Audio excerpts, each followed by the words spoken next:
जय श्री कृष्ण। श्रीमद् भागवत कथा महापुराण। श्रीमद् भागवत का महात्म। चौथा अध्याय। आत्मदेव ब्राह्मण सहित धुंधुली और धुंधुकारी एवं गौकर्ण की कथा। सूत जी ने कहा, हे शानकादि, जब सब वैष्णव और ऋषि मुनि सप्ताह पारायण की कथा सुनकर ध्यान मग्न हो गए, उस समय पीतांबरधारी, करघनी, मुकुट, कुंडल तथा रत्न जड़ित आभूषणों से युक्त, मस्तक पर केशर का तिलक लगाए श्री मुरली मनोहर ने त्रिभंगी छवि धारण कर उद्धवादी सखाओं को संग ले उस ज्ञान यज्ञ में जाकर सबको अपने दर्शन देकर कृतार्थ किया।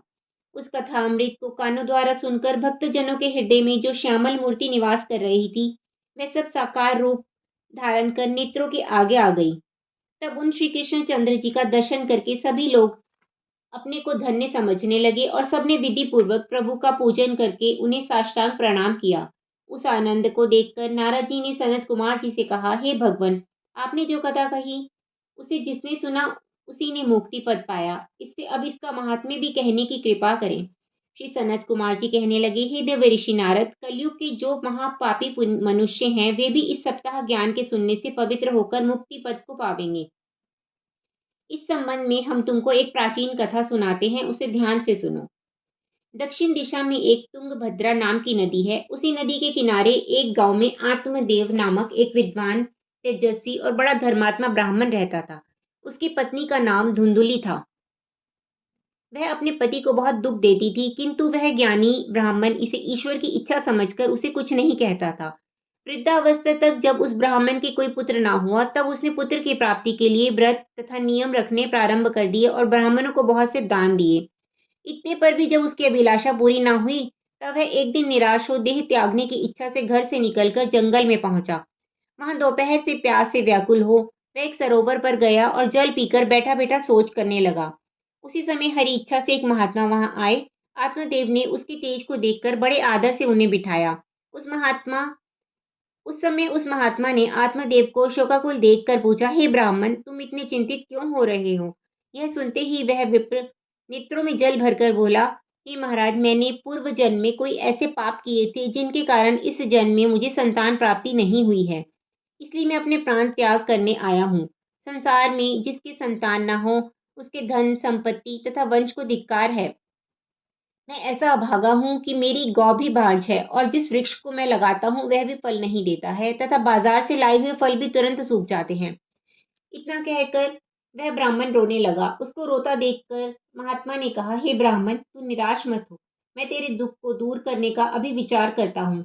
यह कहकर उस महात्मा ने ब्राह्मण की कर्म रेखा देखी और विचार करके कहा, हे विप्र, तेरे भाग्य में 7 जन्म तक कोई संतान नहीं है, अतः तू व्यर्थ रो रोकर अपने प्राण मत गवा। संसार में दुख के सिवाय सुख किसी को नहीं मिलता और कलयुग में पुत्र होने से किसी को सुख प्राप्त नहीं होता तथा कलयुग में पुत्र माता पिता की सेवा नहीं करते। इसलिए हे ब्राह्मण, तू पुत्र प्राप्ति की इच्छा छोड़कर श्री नारायण जी के चरणों में मन लगा, इसी से तुझे परम सुख प्राप्त होगा। महात्मा के ऐसे वचन सुनकर विप्र ने कहा, हे महाराज, इस समय तो मुझे पुत्र की सिवाय और कुछ नहीं चाहिए। आप कृपा करके मुझे एक पुत्र दीजिए, नहीं तो मैं अभी आपके सामने अपने प्राण त्याग दूंगा। महात्मा ने आत्मदेव की जब यह दशा देखी तो उसने कहा, हे विप्र, राजा चित्रकेतु ने संतानोत्पत्ति के लिए 10,000 विवाह किए थे, फिर भी उनको पुत्र की प्राप्ति नहीं हुई। जिन लोगों के भाग्य में नहीं होता उनका प्रयत्न निष्फल जाता है। ऐसा विचार कर तुझे पुत्र प्राप्ति की कामना त्याग देनी चाहिए।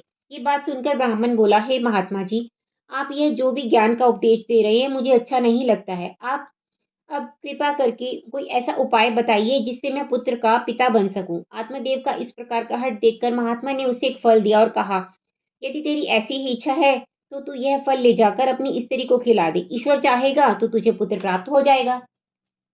इतना कहकर वह महात्मा तो चला गया और आत्मदेव ने घर पर आकर अपनी स्त्री से कहा कि इस फल के खाने से तेरे पुत्र हो जाएगा, अतः तुम इस फल को खा लेना।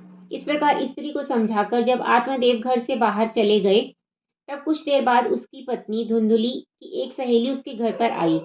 तब धुंधुली ने उससे कहा, हे सखी, मेरे पति ने पुत्र प्राप्ति के लिए यह फल कहीं से लाके मुझे दिया है, परंतु मैं गर्भ रहने के डर से इसे खाना नहीं चाहती हूँ, क्योंकि गर्भवती को अनेकों कष्ट हो जाते हैं। इससे ना तो मैं अपनी सहेलियों से मिल सकूंगी और ना गा बजा सकूंगी। गर्भ रहने पर प्रसव की पीड़ा मुझसे सहन न होगी और यदि पुत्र सकुशल पैदा हो गया तो भी उसके लालन पालन में बहुत कष्ट होगा। बच्चा जो मल मूत्र से वस्त्रों को गंदा करता है, उस दुर्गंध को भी मैं नहीं सह सकती। इन कष्टों को सहने से तो बांझ या विधवा रहना ही अच्छा है, क्योंकि उन्हें गर्भ का कष्ट नहीं सहना पड़ता। इस तरह की अनेकों बातें अपनी सहेली से कही और उस फल को कहीं छिपाकर पति से झूठ मूठ कह दिया कि वह फल मैंने खा लिया है।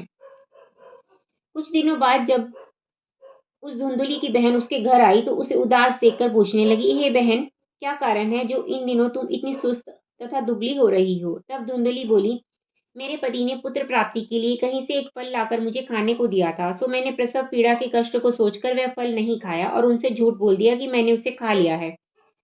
अब मैं सोचती हूँ कि अपने पति को क्या उत्तर दूंगी, इसी सोच में डूबी रहती हूँ। धुंधली की बात सुनकर उसकी बहन बोली, हे बहन, तू कुछ फिक्र मत कर। मेरे 1 मास का गर्भ हो सो तू अपने पति से कह देना कि मैं गर्भवती हो गई हूँ। जब मेरे गर्भ से लड़का होगा तब मैं उस लड़के को तुझे दे दूंगी। इस प्रकार तेरे पति को कुछ भी पता ना चलेगा और वह फल जो रखा है उसे अपनी गाय को खिला दे ताकि उसे कोई देख ना सके। अपनी बहन की यह बात सुनकर धुंधली बहुत खुश हुई और उसने अपनी बहन के पति से छिपाकर अपने घर में ही रख लिया। जब उसकी बहन के पुत्र हुआ तो धुंधली ने पति से कह दिया कि मेरे पुत्र हुआ है। आत्मदेव यह सुनकर बहुत प्रसन्न हुआ और ब्राह्मणों तथा याचकों को बहुत सा दान दिया। उधर दूसरे ही दिन धुंधली ने पति से कहा, मेरे दूध नहीं उतरता है। मेरी बहन के आज से 6 महीने से पहले एक बालक हुआ था, वह पैदा होते ही मर गया, परंतु उसके स्तनों में बहुत दूध है। इससे वह यहाँ रहकर मेरे लड़के को अपना दूध पिलाती रहे तो अच्छा है। आत्मदेव ने स्त्री को स्वीकृति दे दी। तब धुंधली की बहन वहां प्रकट में रहकर उस लड़के को दूध पिलाकर उसका लालन पालन करने लगी। ब्राह्मण ने अपने पुत्र का नाम धुंधुकारी रखा। उधर उस फल के खाने से गौ भी गर्भवती हो गई और उस गौ ने भी एक मनुष्य रूपी बालक को जन्म दिया। उस बालक के दोनों कान गौ की तरह थे और शेष सब शरीर मनुष्य जैसा था। उसे देखकर आत्मदेव को बड़ी प्रसन्नता हुई और उसका नाम गौकर्ण रख कर अपने पुत्र के समान मानकर बड़े लाड़ चाव से पालन करने लगा। जब दोनों बालक बड़े हुए तब गौकर्ण तो पढ़ लिखकर बहुत विद्वान और धर्माचारी हुआ, परंतु धुंधुकारी महामूर्ख, अधर्मी तथा नीच निकला। वह जुआ खेलने, चोरी करने और अन्य बुरे कर्म करने लगा। वेश्यागमन में जब उसने घर का सारा धन समाप्त कर दिया तब एक दिन वह अपने माता पिता को पीट कर घर के सब कपड़े तथा बर्तन ले गया और उन्हें बेचकर सारा धन वेश्या को दे आया। अपने पुत्र की यह दशा देख ब्राह्मण दुखी होकर रोने लगा। उस समय आत्मदेव को दुखी देखकर गौकर्ण बोला, हे पिता, संसार में दुख के अतिरिक्त सुख किसी को नहीं मिलता। आप चिंता त्याग कीजिए, क्योंकि इस जगत में राजा, प्रजा, निर्धन, धनी जितने भी मनुष्य हैं, उन सबको कोई ना कोई दुख लगा हुआ है। सुख भी केवल उसी मनुष्य को मिलता है जिसने माया मोह से मन हटाकर प्रभु के चरणों में मन लगाया है। अतः आप भी स्त्री पुत्र आदि के मोह त्याग कर भगवत भजन कीजिए, तभी आपको सुख प्राप्त होगा। गौकर्ण की यह बात सुनकर ब्राह्मण को कुछ ज्ञान हुआ। तब उसने गौकर्ण से कहा, हे पुत्र, तुमने बहुत अच्छी सम्मति दी है, परंतु मैं ज्ञान प्राप्त किए बिना वन में जाकर क्या करूंगा? अतः मेरे कल्याण का कोई उपाय तुम मुझे बताओ। यह सुनकर गौकर्ण ने कहा, हे पिता, आप अपने मन को माया मोह से हटाकर भगवान को चरणों में लगाइए और अकेले वन में जाकर भगवान का चिंतन करिए।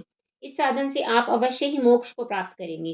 गौकर्ण की यह ज्ञानमयी वाणी सुनते ही आत्मदेव ने सांसारिक माया मोह से अपना मन खींच लिया और वन में जाकर प्रसन्न चित्त से श्री हरि का चिंतन करने लगा। कुछ समय पश्चात उसने अपना शरीर त्याग कर मोक्ष को प्राप्त किया। जय श्री कृष्ण।